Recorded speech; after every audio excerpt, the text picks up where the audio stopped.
একটি মাত্র ডিম আর সুজি দিয়ে গ্যাসের চুলায় মাত্র 15 মিনিটে আমি কেকটা বানিয়েছি, সেই রেসিপিটা শেয়ার করব। ব্লেন্ডারের জারে আমি একটি ডিম ভেঙে নিচ্ছি। আর ডিম যদি ফ্রিজে থাকে, কেক বানানোর অবশ্যই আধা ঘন্টা আগে বের করে নেবেন। হাফ কাপ চিনি, 1/4 কাপ তেল দিয়ে দিচ্ছি, আর 1/4 কাপ পরিমাণ নর্মাল পানি দিয়ে দিচ্ছি। এখন এগুলো ব্লেন্ডার করে নিব। আচ্ছা, আমি যে এখানে পানি ব্যবহার করেছি, অনেকে আবার বলবে পানির পরিবর্তে লিকুইড দুধ দেওয়া যাবে কিনা। হ্যাঁ, অবশ্যই যাবে। তা আমার হচ্ছে হাতের নাগালে দুধ ছিল না, এই জন্য আমি দিতে পারিনি। ব্লেন্ডার করা হয়ে গেছে। এখন আমি এখানে হাফ কাপ সুজি, সামান্য একটু লবণ, হাফ চা চামচ বেকিং পাউডার, একটু ভ্যানিলা ফ্লেভার দিয়ে দিচ্ছি হাফ চা চামচের মতো। ব্যাস, এই কয়টা উপকরণ আগে ভালো করে মিশিয়ে নিতে হবে। আর যদি হাতের নাগালে ব্লেন্ডার মেশিন না থাকে, সেক্ষেত্রে আপনারা হ্যান্ড উইক্স দিয়ে ওইভাবে করে মিশিয়ে নিতে পারবেন। আর এখানে আমি 1/4 কাপ পরিমাণ ময়দা দিয়ে দিচ্ছি। ময়দার পরিবর্তে আটাও ব্যবহার করা যাবে।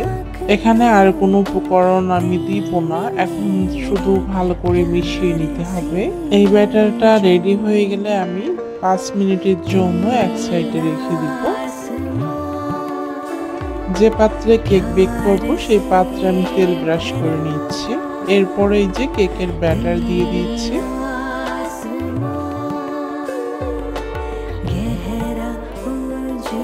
কেক বানানোর আগে আমি চুলায় 10 মিনিটের জন্য একটা হাঁড়ি লো হিটে গরম করে নিয়েছি, ঢাকনা দিয়ে ঢেকে। এখন হাঁড়ির মাঝে আমি এই যে কেকের মোল্ড বসিয়ে দিয়ে ঢাকনার যে ছিদ্র সেটা বন্ধ করে দিয়ে আমি 15 মিনিটের জন্য রেখে দিব। আর সেম উপায়ে কিন্তু ওভেনেও বেক করে নিতে পারবেন। কেকের উপরের কালার দেখে অনেকে এখন বিশ্বাস করবে না যে আমি এটা গ্যাসের চুলায় বানিয়েছি। আমি কিন্তু এই পাতিলে বেক করিনি, আমি হচ্ছে অ্যালুমিনিয়ামের ঢাকনাওয়ালা পাতিলে বেক করেছি, এজন্য এত সুন্দর একটা কালার এসেছে। আর হচ্ছে যদি আপনারা কাচের ঢাকনা ব্যবহার করেন, সেক্ষেত্রে কিন্তু কালারটা সাদা আসতে পারে। কেকটা কিন্তু অলরেডি হয়ে গেছে, আর সময়টা কম বেশিও লাগতে পারে। কেক ঠান্ডা হয়ে গেলে আমি মোল্ড আউট করে নিয়েছি। আর সুজি দিয়ে এবং একটি মাত্র ডিম দিয়ে এত সুন্দর কেক দেখে কিন্তু বোঝাই যাচ্ছে না। তো আমি কেকটা কেটে নিচ্ছি। কেকটা কিন্তু অনেক বেশি সফট হয়েছিল। আপনারা বাসায় কিন্তু এভাবে করে কেক বানিয়ে নিতে পারবেন। আর উপকরণগুলো কিন্তু হাতের নাগালেও পাওয়া যায়। রেসিপিটা যদি ভালো লেগে থাকে, অবশ্যই শেয়ার করে দিবেন। সহজ এই কেকের রেসিপিটা আপনাদের কাছে কেমন লেগেছে, অবশ্যই কমেন্টে আপনাদের মতামত লিখে জানাবেন। আর নেক্সটে কি ধরনের রেসিপি দেখতে চান, সেটা অবশ্যই জানাবেন। কেক তো কাটা হয়ে গেছে, এখন কেকের ভিতরটা কেমন হয়েছে সেটাও আমি আপনাদেরকে একটু ছিঁড়ে দেখিয়ে দিচ্ছি।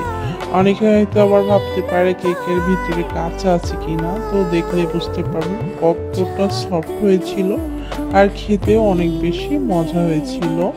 তো এভাবে করে আপনিও কিন্তু আমার মতো করে বাসায় কেক বানিয়ে নিতে পারবেন। আশা করছি সব